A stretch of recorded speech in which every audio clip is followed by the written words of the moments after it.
देर से ही सही लेकिन अक्ल आ गई जब मैंने जाना कि मेरे चेहरे पर रंगत लाते लाते मेरे पिताजी के चेहरे पर झुर्रियाँ आ गई। दोस्तों, आज की कहानी ना माता पिता के प्यार से, माता पिता के उस समर्पण से, माता पिता की उस कॉम्प्रोमाइज़ से जो है रिलेटेड है, जो मुझे ऐसा लगता है कि आपको बहुत अच्छी लगेगी और बहुत इंस्पायर करेगी। तो दोस्तों, आपका समय बर्बाद ना करते हुए मैं कहानी सुनाता हूँ। एक बार की बात होती है दोस्तों कि एक लड़का, वो उसकी माँ गुज़र गई होती है और उसके पिताजी हेल्थ से कॉम्प्रोमाइज़ होते हैं, ज़्यादा उनकी अच्छी हेल्थ नहीं होती, लेकिन फिर भी वो पूरी मेहनत करके उस बच्चे को बड़ा करते हैं। क्योंकि जब वो बच्चा पैदा होता है तभी उसकी माँ गुज़र गई होती है, तो बच्चे को बिल्कुल फर्स्ट डे से उन्होंने पाला होता है, बहुत ही अच्छे तरीके से उन्होंने उसकी केयर की, सब कुछ बहुत बढ़िया किया और फाइनली उस बच्चे को वो बहुत बड़ा इंसान बना देते हैं। तो बच्चा जो है, उसकी जॉब लग जाती है। पिताजी कहते हैं कि भैया मैंने तो नहीं जाना है शहर, तुम एक काम करो, तुम चले जाओ, क्योंकि मेरे लिए तो जीना भी यहाँ है, मरना भी यहाँ है, मैं शहर में जाकर क्या करूँगा। तो वो कहता है कोई बात नहीं पिताजी, लेकिन मैं आपसे मिलने हर हफ्ते आया करूँगा और आपको जो भी मैं बेस्ट हो सकेगा अच्छा आपके लिए करूँगा। तो ये बोल के वो लड़का चला जाता है। हर हफ्ते वो आता है, अपने पिताजी को अच्छे रेस्टोरेंट में ले जाता है, अच्छी दुकानों में ले जाता है, कपड़े उनके लिए ख़रीदता है, बहुत कुछ करता है। तो एक बार वो आता है तो उसके पिताजी उससे कहते हैं कि बेटा आज हम कहीं पे नहीं जाएंगे, आज मैं थोड़ा थका हूँ। उसने कहा कोई बात नहीं पिताजी, हम खाना भी घर पे नहीं बनाएंगे आज मैं आपको 5 स्टार होटल में, जो हमारा यहाँ का नज़दीक का 5 स्टार होटल है, उसमें मैं आपको खाना खिलाऊंगा। पिताजी कहते हैं नहीं रहने दो यार, क्या फ़र्क पड़ता है, छोड़ो। तो वो कहता है नहीं नहीं पिताजी, मैं आज आपको लेके जाऊँगा और आज आपको अपने हाथों से खाना खिलाऊँगा। तो जो पिताजी को वो लेके जाता है, जब वो पिताजी को लेके जाता है तो क्योंकि पिताजी की तबीयत इतनी ज़्यादा ठीक नहीं होती है, पिताजी को खाना आता है, खाना सर्व करते हैं, उन्हीं के हिसाब से उनका टेस्टी खाना मंगवाया जाता है। लड़का उन्हें देखता है, कहता है पिताजी खाना खाइए। तो जो पिताजी हैं, जब चम्मच से खाना खा रहे होते हैं तो खाना ना उनके शर्ट पे गिरना शुरू हो जाता है। तो थोड़ा थोड़ा गिरता है, फिर वो जो सराउंडिंग के लोग होते हैं वो बड़े अजीब से नज़रों से देखते हैं उन बुज़ुर्ग को और उस लड़के को।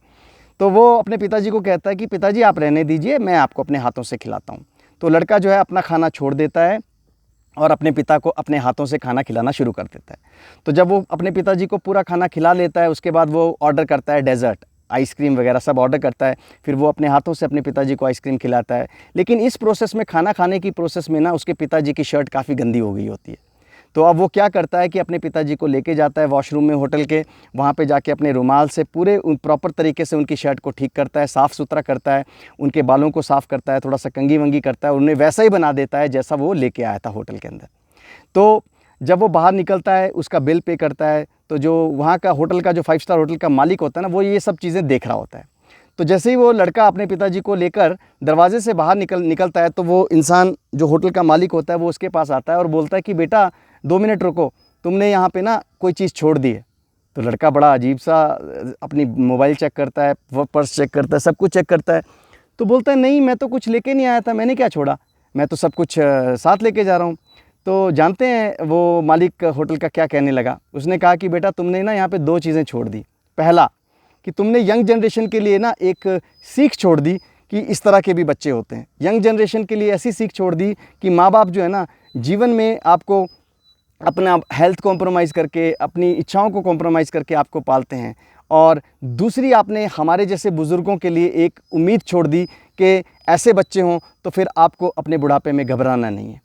तो ये बात सुनकर ना, वो उसका पिताजी और वो लड़का दोनों बहुत स्माइल करते हैं, खुशी खुशी घर जाते हैं। तो दोस्तों, इस छोटी सी कहानी से हमें क्या सीख मिलती है? देखिए, जब मैं छोटा था, जब हम बहुत छोटे होते हैं तो हम लोग इधर उधर कुछ गंद भी करते हैं, पॉटी भी करते हैं, बार बार हमारे पेरेंट्स पॉटी साफ़ करते हैं, हम जो खाना खाते हैं वो अपने कपड़ों पे गिराते हैं, सराउंडिंग में बेड पे गिराते हैं, अलग अलग जगह पे गंद डालते हैं। माँ बाप ने कभी नहीं हमें डांटा, कभी ये नहीं कहा कि यार तुमने गंद क्यों डाला, तुमने ऐसा क्यों किया, क्योंकि उन्हें पता है कि तुम बच्चे हो।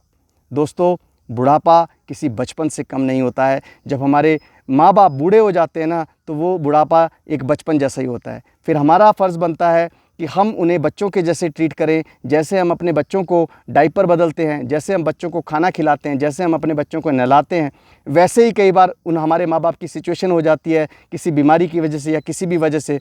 तो अगर हम उनके साथ वैसा नहीं करेंगे तो क्या आपने वो कर्जा निभाया क्या? जब आप आज जो भी हो, बिकॉज़ उन्होंने आपकी केयर की, आपके माँ बाप ने आपको इतना अच्छा बनाया और आज वो आपकी केयर की उम्मीद करते हैं, क्योंकि बचपन में आपको उन्होंने टेक केयर किया था। अब ये आपकी रिस्पॉन्सिबिलिटी बन जाती है कि बुढ़ापे में आप उनका टेक केयर करें। सो दोस्तों, मुझे उम्मीद है आप अपने माँ बाप का पूरा ख्याल रखेंगे और अपने माँ बाप को पलकों पर रखेंगे और उनकी वैसे ही सेवा करेंगे जैसे उन्होंने आपकी सेवा आपके बचपन में की थी। धन्यवाद आपका। अगर आपको लगता है ये वीडियोस अच्छे बन रहे हैं तो please like, subscribe and forward my channel. Thank you very much.